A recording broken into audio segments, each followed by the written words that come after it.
Hey sports fans, Coach Nick here, and this video is brought to you by the online B-Ball Breakdown membership. Click the first link in the description below to learn more and join. Good. Every summer, we get treated to footage of NBA players working on their games.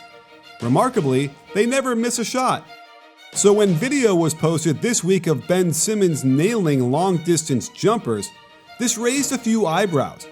And after what we've seen from him his whole career, it's time to ask the question: has Ben Simmons fixed his jump shot?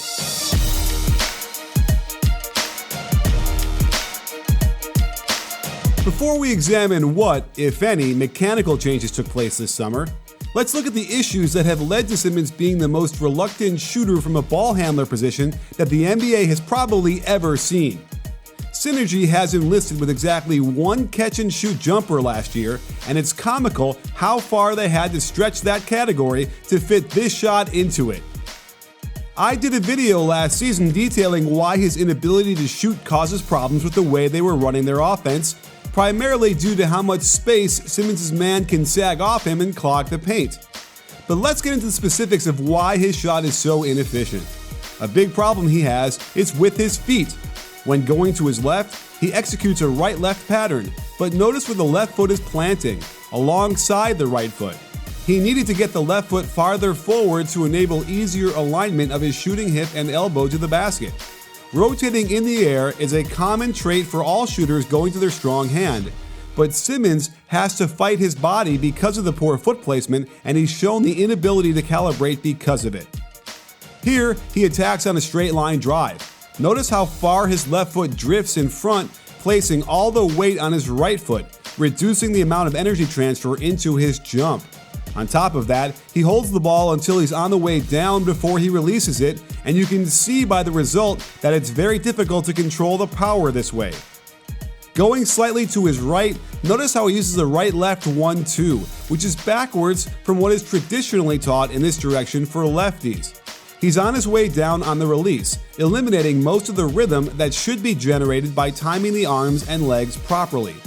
With so much room to work with due to the Simmons sag, he should be able to dictate direction and footwork.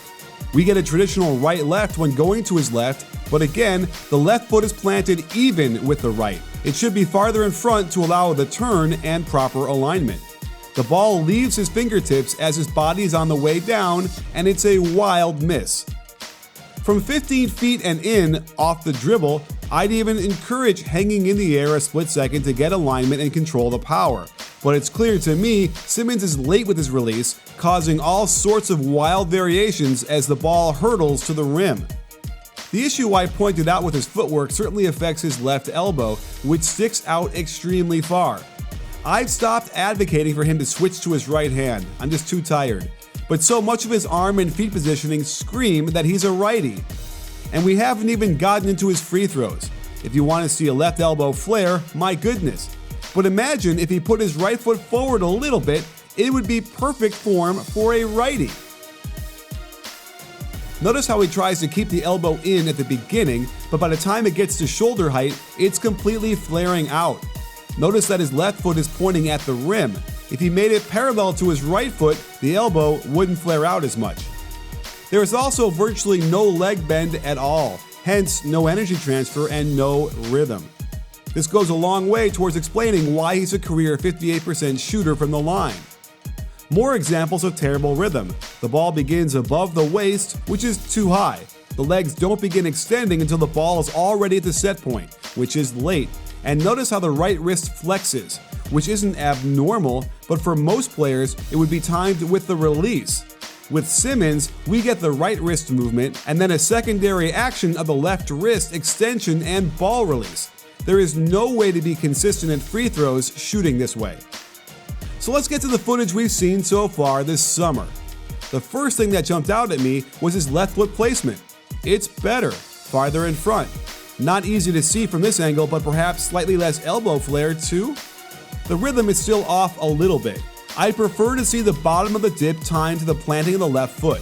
He brings the ball up early and it dissipates some of the energy transfer from the legs, but surprise, surprise, he nails the shot. I can't stress enough how important it is that we can't really evaluate whether his jumper is better until we see him in real NBA games, especially up close and in person. And the best way to do that is by getting tickets from SeatGeek. They scour the internet for the absolute best prices and rate them according to the kind of deal you're getting. Just like I'm dropping knowledge on the jump shot here, SeatGeek drops the price by $20 on your first purchase when you use my code BBALL. So download the SeatGeek app now, and within a few taps, you'll have seats to the next concert, sporting event, or the theater. With a little defense on him, I see the issue with foot placement when going to his left, requiring some extra in-air rotation. But the rhythm is better as the ball is just below shoulder height on the left foot plant. On this step back, you can see how he needs to rotate in the air for alignment and then wisely uses the left leg to control that rotation. The release is over the head, creating a two-motion shot, but from 19 feet, that's okay with me, and he's able to nail it. And going to his right is where he's naturally aligned to the basket and his left elbow flares the least. Again, rhythm is decent, but he's still bringing the ball up slightly early, requiring more power generation from the arm and wrist extension. Now, let's get to the clips that sparked this whole conversation. Better feet placement with the left foot farther forward. Notice the dip off the dribble, something vital when shooting from 25 feet away. But it's still not timed to the left foot plant, so he needs more power generated from the arm. The left arm is still sticking way out, and again, this looks like a righty shooting, doesn't it? Because he needs so much more power from the arm than the whole energy chain of the legs into the torso, notice how much he turns in the air on release. Going to his right on the step back will help get the elbow better aligned, and despite the slight mishandle on the pickup, he doesn't rotate in the air on this one. He eliminates most muscle slack and can finish the shot through a good contest. Here's a good example of Simmons starting the ball all the way on his right side and then swinging it back to the left side set point. He needs to add so much power into the release. Notice the wild follow-through of the left hand, but he still gets this one to go down. This might be the best rhythm I've seen on any of these shots. He almost times the bottom of the dip to the left foot plant, almost no hanging in the air, and gets it off before he's on his way down. If I had to point to evidence of improvement, this is the shot. This might be my favorite shot, as he hops off the dribble, bringing the arms up in sync with the leg's triple extension. And you'll see him hang in the air to calibrate the energy and power, perfectly acceptable when shooting from 15 feet. So what does this all mean for Simmons' shooting? I do see the slightest improvement with the feet and with the rhythm. Of course, we haven't seen any footage of him shooting free throws, so we'll have to wait till the season starts. Another benefit to all that bad shooting in the past, he will no doubt have plenty of time and room to shoot whatever outside shot he wants for the first couple of months of the season. While I am encouraged to see him more willing to shoot in a pickup game, keep in mind the defensive intensity, speed of the game, and most importantly, the backdrop behind the basket are all radically different compared to a real NBA game. And that's where I need to see improvement. Or will his flaring elbow and rhythm issues continue to haunt him?